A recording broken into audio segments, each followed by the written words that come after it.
Saful nje kare som seku mari ma njemi asefao ati esukata kabilin. Très bien. Diat, est-ce que nous avons le Diat aussi wakani mi déplacement était pour les Kabilin bejo bu Diat Dakar wawe? Wakami man une délégation bejo be babe Dakar mati kunyila ko kata Kabilin kami babe Dakar ku jumene e kefi yankone IFK. Donc IFK e kiria koku bori ka goror ne man ku ñila kati sisuke sasu ku kanemi biyo ku Diat ku bogne lettre d'invitation di gamu yang ku mange beka organiser fle fati Diat fanemi le 14 mai 2022 ye kammi nan ku bonya mi lettre kilia di je tok commission asami yati islamique yambomi Kabilin mani senin comme wa fati suk e suki ami Kabilin donc warene ujol manu bokri ke rike nor di bukanoli kammi man kupure di esukiyati Kabilin man kombo Dakar e ye kammi futegule fololi be kuri ngu Diat babe Dakar be mate gamu e kilia. Très bien. Diat, en tant que chef de village yati Kabilin, Diat Fujoj Vanokere di Nyamu, Babé Dakar, c'est vrai que ce n'était pas évident. Bare Diat, depuis des années, Kabilin, Kokne, Kanku Joj Kanokore di Nyamu, Diat, vraiment donc di Fujoj Fati l'islam Diat, Wanu Warenu Sankeno le di. Wani Warenemi Sankeno Wenemi, Olelu Diallo Diao, c'est pour raffermir. Parce que en tant que chef, Diat Indjemi, le représentant du pouvoir central à la base. Donc, Djadjar Mame, Manu Lofor di Bukana Kumbo Bano Samban Komi. Donc, Nambor Diat Mambuko Kubaje Juke Kiria, Bio Kubonyom Eletre, Dinero délégation et Wole Jo Manu Nusafo du Rikeno. Manku Manjimati Buko Pop. Kubabaji autorité ambo bara autorité kiria pop ali mutil ne mana sof mi kambo mi sinderu mora sofe bori buko kanem mite kammi Diat kulet bo Kabilin man kam kan ke pure man kam kan ke pure donc warene i jodi assister rapprochement di buko mbi ngolen aussi ku sentir ma présence e ni ku manji pop njombo i longutil balneti musi longin wano sa woli bankom den kane wa fati njebe jumi pani jumi wo betane mite ti mesenom si semba sure. D'accord. Alors donc Diat, c'est vrai Fujoj Fat l'islam mais Ujoja Tujike di l'islam et fop aussi développement bobokudo di popo kalako kasanken buna talekan aussi man sisuko sola singolen si développo Kabilin bobok di esuk yanu manjone dal di vraiment bon di région yati Ziguinchor esuk yanu manjone yemek an ngolen to rek dal vraiment karuka katio tan ere Diat ngolen no sankenal dal vraiment bon di si problème sati Kabilin di wak jomi ni wafwa no kore ni wati infrastructure ni Kabilin Diat si nen kanjam babaj umebet wan kumanjone Diat wobuko kumamang pour manisiko le nokormo di si problème sati la Diat wanoti kasankenoli ni Kabilin. Wani ware mi sankento le tubak momak parce que kuonke ku nambor di kuonkati islam mo kammi je me suis battu de telle sorte que l'imam ate soukey di ku naiba ko la tout ku bobok di délégation pour man ku jo ku mat parce que nitie bu ko pan ku sankinoli di côté ati di diine inje fu juma fu mbom pan sanken di côté ati l'administration donc ne man lob nyamo Kabilin si projet sosubo. Et donc le message yani ware mi ilangwil isenil yoenemi woli tout unambor ejuk malegen esukuyaro kene mambo lob meno e bare emite senija budget bati ka contrarier des idées e ware pop seni budget bati ni mbu sabari man wasof mi uri benyo donc message kilia yo kankan wa fanu manjoni wanulu héritier di kutiori kunafan. Parce que Diat Wamoko Kuju même mi wangallo mi le développement là ça a été créé Ndjeba Badjouti bioki jati inje ki je bakuro c'est un vécu pour moi yoki ankuro bioki jati emite la ne senom responsabilité ouya donc buko ku tegulo ko li ceb ko wulonde rib mo kammi ka jamorak rek ka jamorak ko romire famman du loke mo kane les infrastructures so ngonen ban so subo mais hani bo jaar nitie on a tendu la main aux autorités uli ko bo ka yeje wati me kan bi si projet solo si ngolen si réussir et su kay rengonen e jamor bari bala mu ke badate mit ko la boko kanu manjo mi koku babe man ku pure malajen les réalités sinamu bare bañu anu manjo ne babe ulware nu coupio manu wala be utokoli bo sinde parce que den ad me famana manje développement ami dans les sites urbains wa fangé et manji wati développement que ami à la base donc buko e salil fu juma fan ku jummi malajen ka menga di buko jaat ku let bo ku kati kat bo mission bare wuli ko bo ka jeri buko di ka tembor ka mutenor manter yokuri mutano nya donc lawe mitay mbi rambenoli di ci projet sanno ko to mi pop e mite kan mbi uyajor di sabu ni ma man singolen uyabsori kanyen kiride di kan buna fam bulodi buna fam kati si suke sanu ngomol tout buna fam bat suke sata Sénégal bromio. OK. Jat Kabili c'est vrai que kankan e suki yani manje pop mais jat den e lob kasanke di wafat manjone wati ka jojen bukan e wan manjone le baj division yanu manjone yano talika korosi wal anawna jukyo ni bu fujuma fati Kabili bobok pop di wan manjone dat vraiment bon ni tiema baje ni si congrès si gabado Kabili est-ce que ngol nous expliquer yo ak aussi appel yano tika l'ancienne pour l'unification ka jojen ak kunyila kat Kabili emite wuloliwul manu baji kunafan kanu manjone c'est des philosophes ban utire wan ku monde mi ku implanter man kan wuli un vécu yololi wayne mais l'esprit social parce que Kabili man ku jume mi congrès yolil priorité kone karambe no enom cordial zeng man ku seyo ku partager yo les membres cotisants manano san dungole nungayo manu room e lupi yoli mais terewut le social qui la balaw manj e babay sembe neni jammini burok ni ngole ne no moro cordial pani nom cordiete man i 5 lupe yumbo ma ku nom jaar ku sen amo anu manjone si sembaso si yajuto donc mo kane malagen e sukeru du be ko baji si congrès si gaba mais empêcher le congrès maire de mener les activités satayo parce que le congrès c'est un projet de développement donc manon sensi badje do Kabili l'essentiel kuonko jaate Kabili ano sanu manimati taate Kabili kuonke donc mon kami pour le kayati les autres congrès bon créer problème mais c'est pas un problème normalement yawarene badj ce n'est que un malentendu une manque d'incompréhension ye ngalol biok nitie pam baje bay tirayma mais bayit sembe ndi ko bo kayeje di karam mena katemite di wejete wane mite semmi kata Kabili surtout ku nafana mante beri ku nyila wate lukan tikere interdiction pani pour entre woli et jo fotu de manu sola mi eno. Très bien. Jatu pour jatu aussi di malentendu ya ci lay Kabili bobok tamet wan manjone aussi kokone e kasankeno depuis simitasu moy le problème yati le lycée qui n'est pas fonctionnel et aussi les infrastructures de santé aussi manko wara mi ko manko renforcer le plateau médical yati Kabili to fanang est-ce que nous le sanké dans le toni bien je démarre de la santé ouli pour renforcer le plateau médical manam côté di jouer du kankan abili ngano san di rubrique yati cotisation yololi abili ngano san il va donner 500 francs pour la santé et 500 francs pour l'éducation yo e bobok di les rubriques sati cotisation yati membre san yoru ngaremi pour renforcer le plateau médical yololi e mokane uli disi symbole du rokume bare jaat buronga bolla bati jaat bu cenceng di ñur pop bu kaku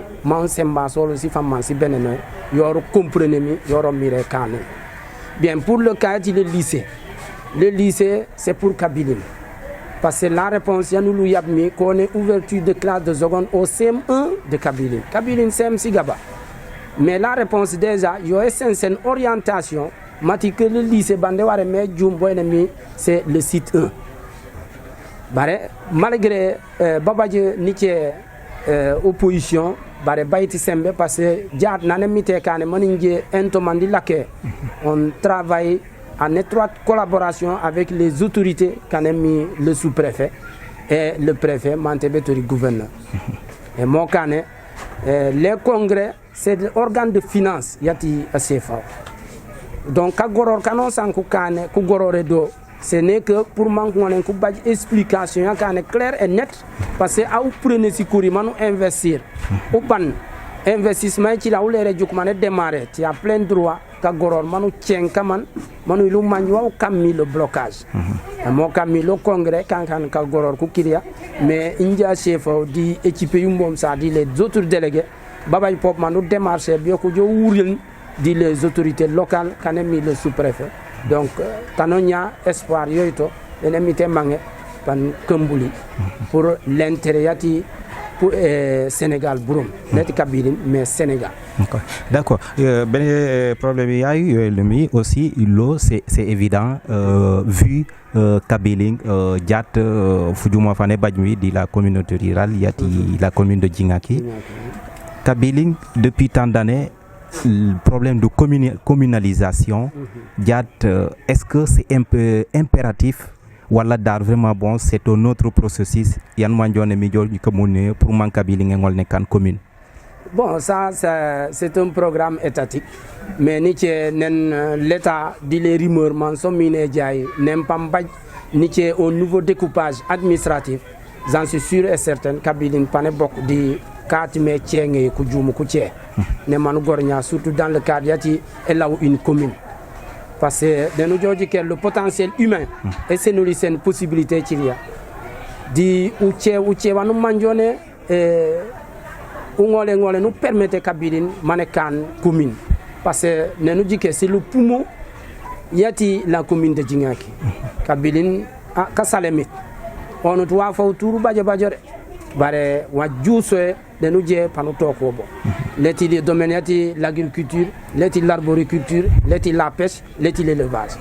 Donc et l'organisation yololi yanu héritier du kutioli kunafan kampoli et l'organisation qui rapporte et on ne permet oli manu au can ou ériger en commune.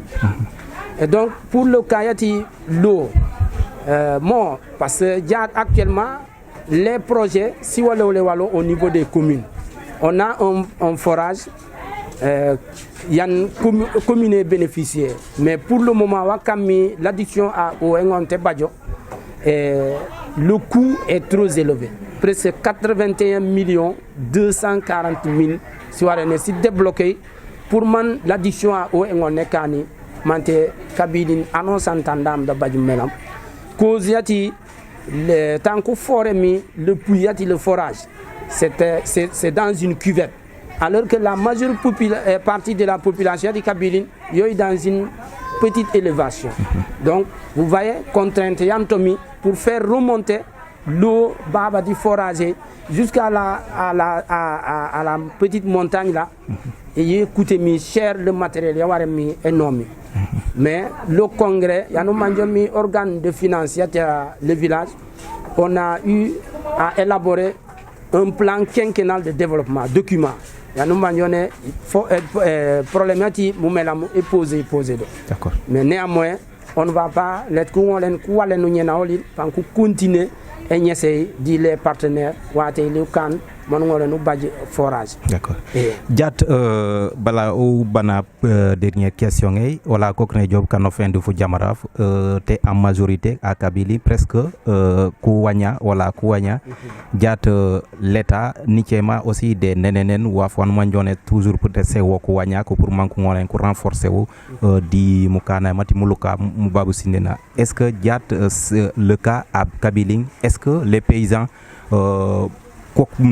Kajukoro dit le programme yati le gouvernement sur l'agriculture.